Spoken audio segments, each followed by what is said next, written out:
Let's get educated. That's why we're here, to bring you the stories impacting K-12 classrooms and college campuses. It's time for a little education. Well, hello everyone, and welcome back to Educated. I am Katie Petra, joined as I always am by David Fiorazzo. And it's about that time. Yes. It's about that time to drop a little bit of a knowledge bomb on you. And we're going to start with a pre-K teacher and a professor of early childhood educators who's facing mounting criticism after claiming there is no such thing as childhood innocence. And he added that teachers must discuss gender ideology at the youngest of ages. He sounds like a winner, David. Okay, so this guy 3 years ago called the idea of childhood innocence an example of mythology. Oh, it's just a myth, childhood innocence. So he's attacking the idea of childhood innocence, and he claims that, ready? I hope you're sitting down. If you're driving, pull over. I'm kidding. But he claims toddlers are not too young for sexuality discussion. All right, now again, did we mention that he's a pre-kindergarten teacher and early childhood professor? There he is. And he claimed that childhood teachers should introduce children to gender ideology. There you go, one of the motives. Get them into this gender confusion and introduce that as early as possible. And he says at the youngest ages. So his name is William Villalpando. Villalpando, or it's Villalpando. Sometimes they pronounce the L's as Y. Let's just say Villalpando. He works at Santa Ana College in California, where he teaches early childhood development.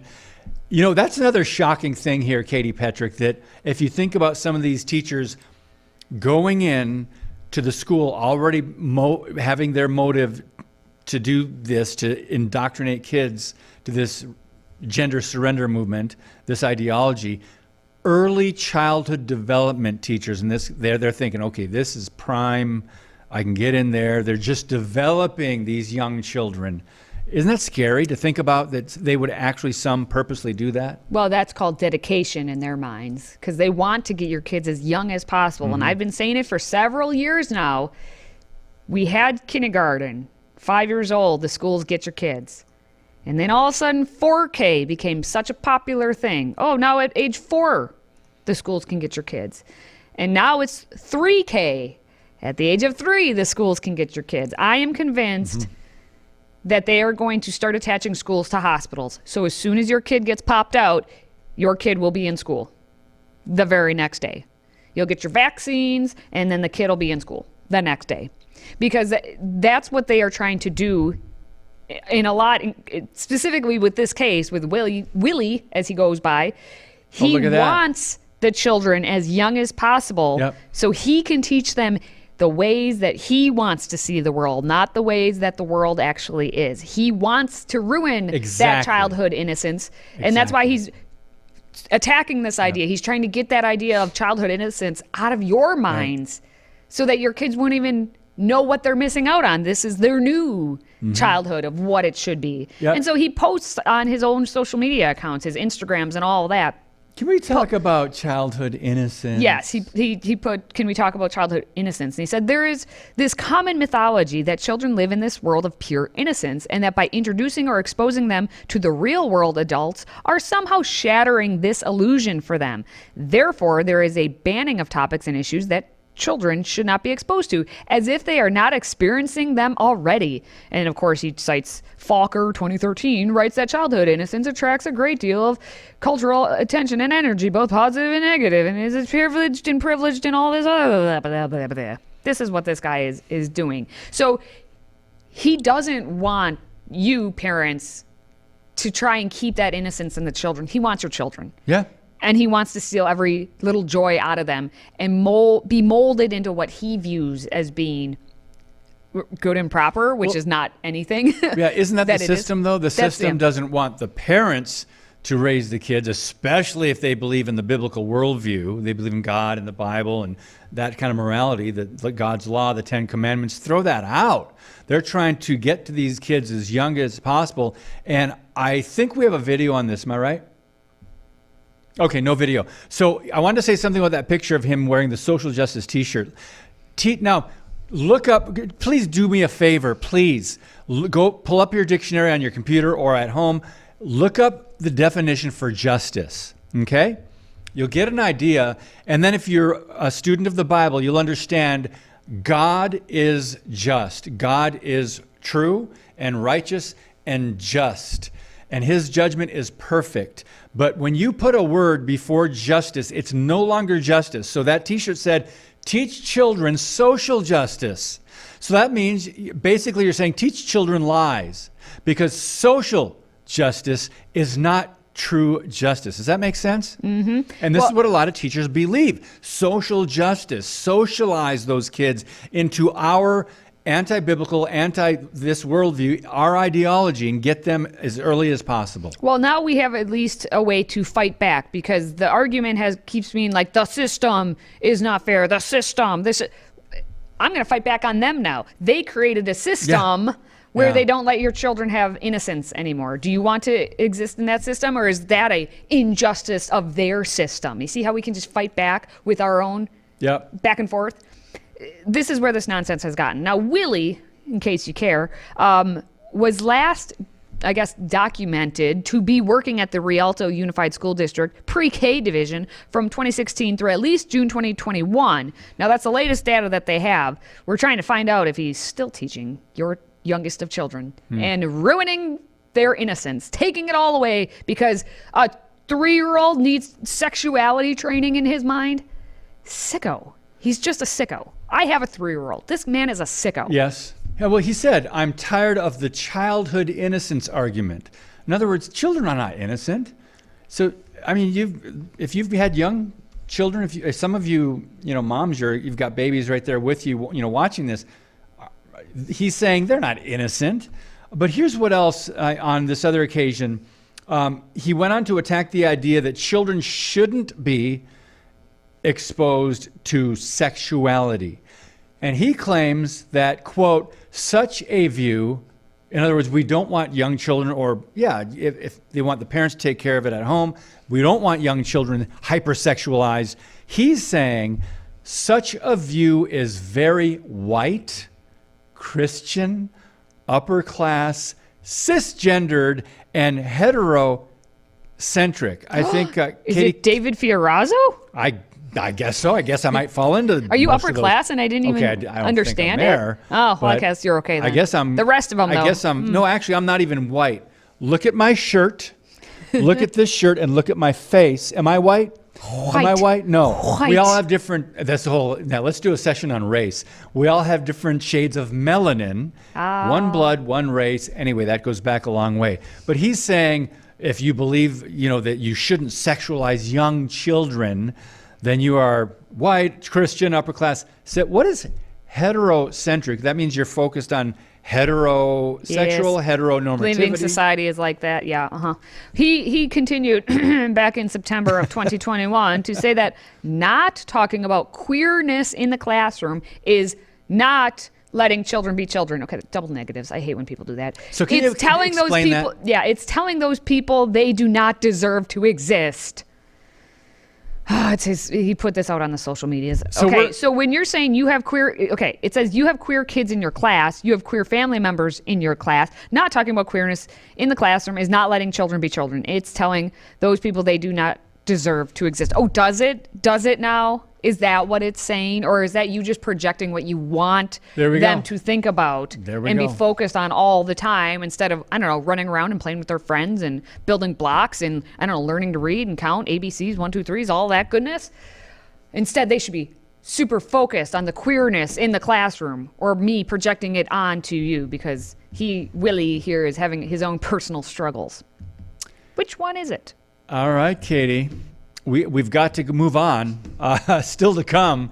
An Oregon school district is now teaching students as young as 5 years old to use neo-pronouns instead of learning about shapes and colors, and that sounds about right. And that's next.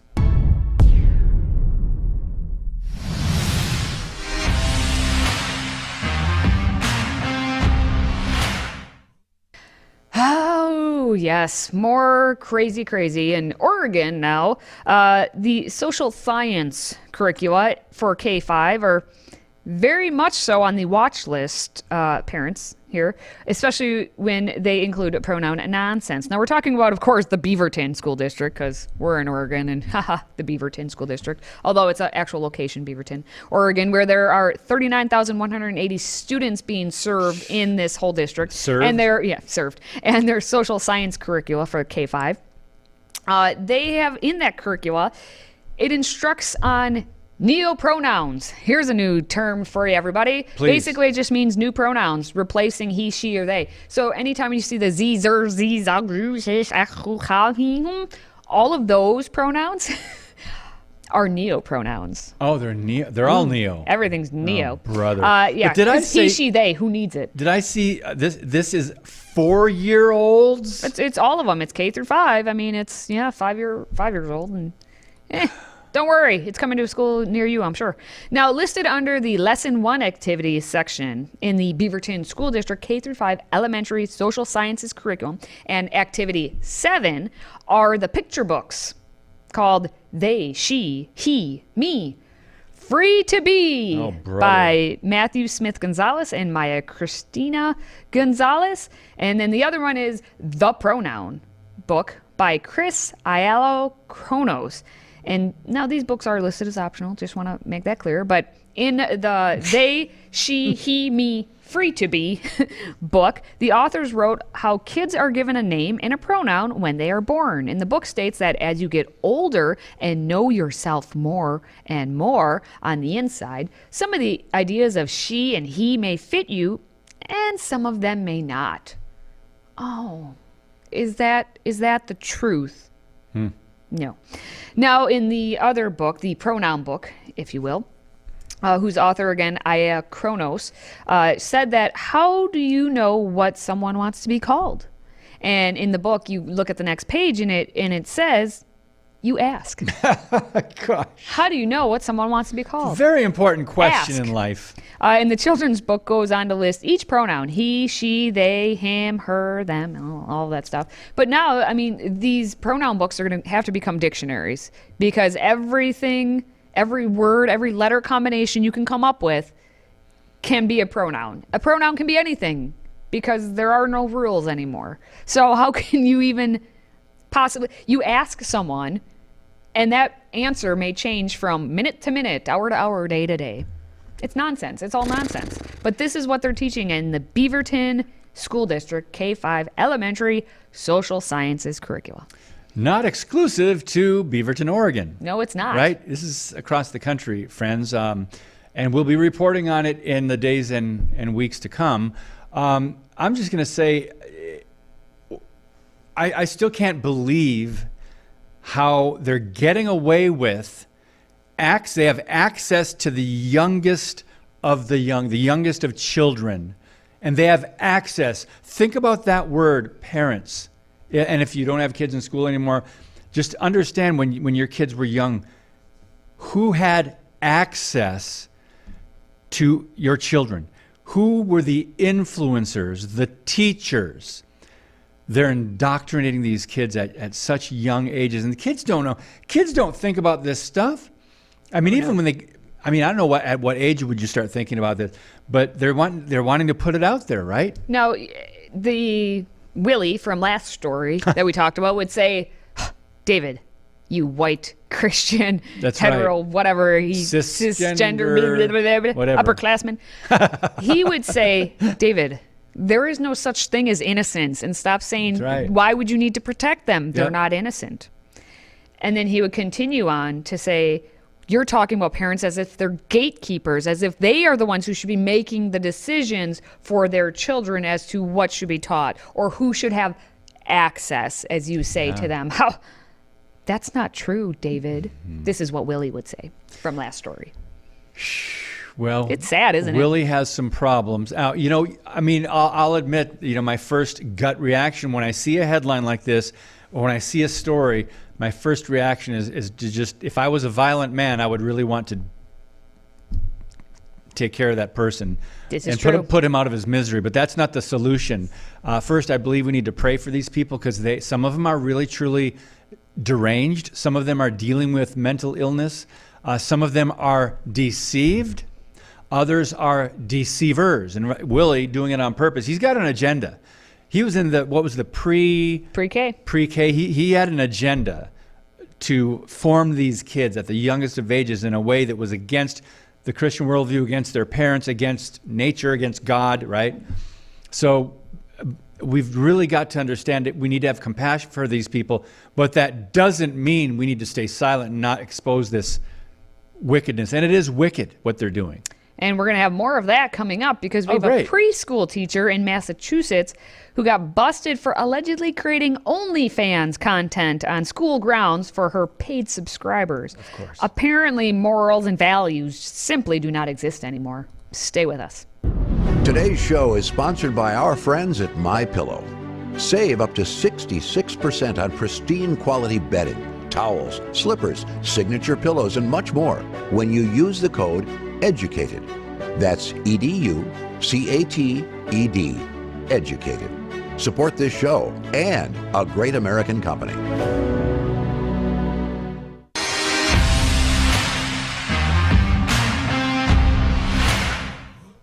Well, continuing, I guess, on the theme that is today of preschool teachers and the youngest of our children being exposed to absolutely horrific type materials, we have a preschool teacher who decided to create some OnlyFans content. What's OnlyFans? Yes, it's from what I understand, because I have never been to it, basically like a porn website where you put up material that people have to subscribe to you showing things on it. Is it Only one of those your things fans, that you put out there and all of a sudden it gets erased or deleted? Anyway. No, it's not that. Well, yeah. Well, anyways, I still believe that cell phones should be removed from schools based on all the evidence that we've talked about on this show for the past 5 years. Now, we have a preschool para named Brenna Percy at the Wolf look Swamp how sweet. Road Innocent. School. Once upon a time. Road School in Longmeadow, Massachusetts, who appeared to have filmed content for her OnlyFans on the school grounds itself. Not that she did this in her own apartment on her own time, but no, she's at the actual school. Now, OnlyFans, it is a subscriber-based creator platform, and it has skyrocketed in popularity due to its focus on their adult-only content. And apparently, just from what you saw there, that's something that would be considered adult-only content that would go on an OnlyFans account, I guess. Now, Libs of TikTok, who, I mean, they are doing everyone's job for everyone else. They are the actual gatekeepers of material at this point for children. They have saved the children from what could have been because by sending these actual images that were found actually to the school itself. So it wasn't like a parent did it. The images were sent to Libs of TikTok. Libs of TikTok is the one who confronted the school about this entire thing to show that Percy was taking pictures of herself in the bathroom at the school and using the photos then for her OnlyFans content. So Libs of TikTok, thank you for saving the children. But wait a minute. Again, another example. What if she did it on her own time, like on recess or during her lunch hour? But it's on school grounds, David. So when Libs of TikTok had contacted the school to follow up about it, apparently the secretary said, "My jaw is on my desk." The secretary was absolutely mortified. Yeah. The teacher was doing. And I guess then the superintendent actually contacted Libs of TikTok by phone and said that she, or Brenna Percy, no longer works for Longmeadow Public Schools. As it should be. And that's the last we have heard of Brenna Percy being a preschool paraprofessional. There she is. Maybe she's still on OnlyFans. I don't know. Well, anyway, still to come. One of the few remaining liberal arts colleges that follow a classical curriculum attempts to revisit discussions few professors feel comfortable having on campus anymore in a newly launched podcast. We are taking a look at it when we return. If you have a smartphone, tablet, Roku, or Apple TV, consider downloading the Freedom Project Media app. It's 100% free and includes all of our weekly shows, plus lecture series, archive programs, and award-winning animated videos for families like the Presidential Minute, Battles of America, and Heroes of the West. Don't rely on the social media giants to keep you informed. Simply download the Freedom Project Media app from your app store and allow notifications. And we'll let you know when a new video is ready.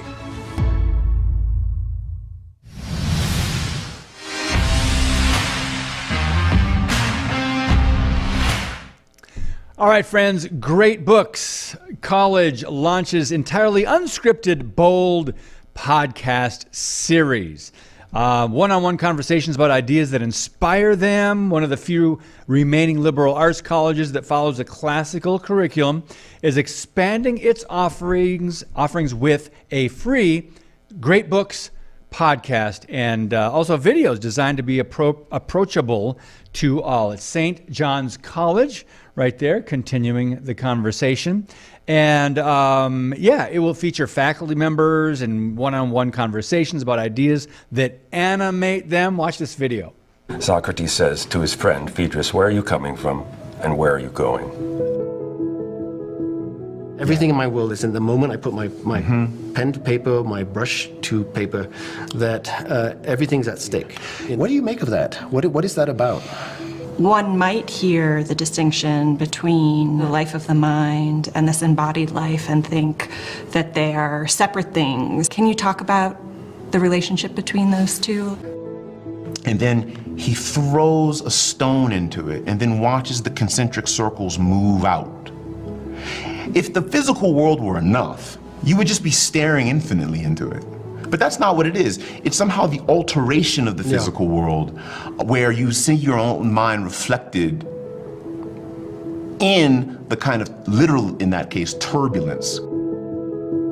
There's always been a dissatisfaction with a strictly Western secular materialist account of life and reality. The fear of the unknown may be the most powerful thing in our lives that we're always running from. And somehow for Socrates, Saphrosune, it's not about running away in fear, it's about embracing what we don't know. Cool. I'm geeking out because I'm a nerd. They're not as animated as I anticipated them being, but these are the conversations that need to be had because we don't have these conversations much at all anymore. We live in a 3-second attention span society. So challenge yourself, you mom and dad out there. Sit down and watch just one of these because they're coming out. There's going to be 20 total episodes. They're going to be released monthly. There's a couple installments already out. It's going to be installments all the way through June. So just watch one and see how you do, just kind of being like that fly on the wall while these two minds, have a conversation about a specific, it's everything. It's math, philosophy, history, political science. There's all sorts of things. All based on great books. All based on with great books, and they're just continuing the conversation, as they say. So I challenge you to sit down, get your attention span to be longer than 3 seconds, and watch one of these. Well, I don't know as much about St. John's College as you probably do, but it's apparently known for its Great Books curriculum, adopted in 1937, focused on original and foundational works, and inspired by some of history's most brilliant philosophers, scientists, and musicians, according to the school's website. So 2018, the New York Times op-ed called the school the most contrarian college in America. Katie, what is contrarian again? Oh, to go against, to just kind of be contrary. On the contrary. Yeah, going against the grain, if you will. What's interesting, if anyone's out there saying, of course, they're just all going to focus on Western literature and the great books of the West. Incorrect. Both Eastern and Western works are part of these podcast conversations. So there's a lot of different things. It depends on the topic and what these, professors and intellectual thinkers are interested in.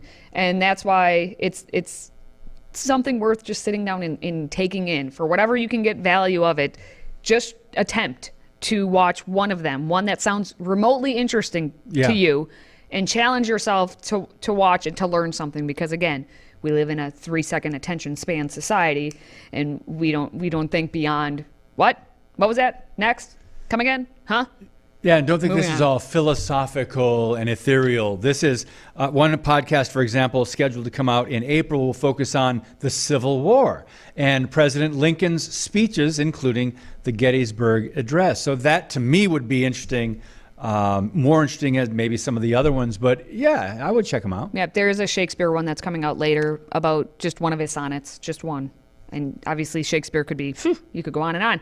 But anyway, I could go on and on. For now, make sure you're going on and on to hit that like button if you're watching us on social media. Yes. And then please send us your feedback by going to stayeducated.org. Now for David and myself, thank you for watching, thank you for listening, and thank you for supporting this show. Until next time, stay educated.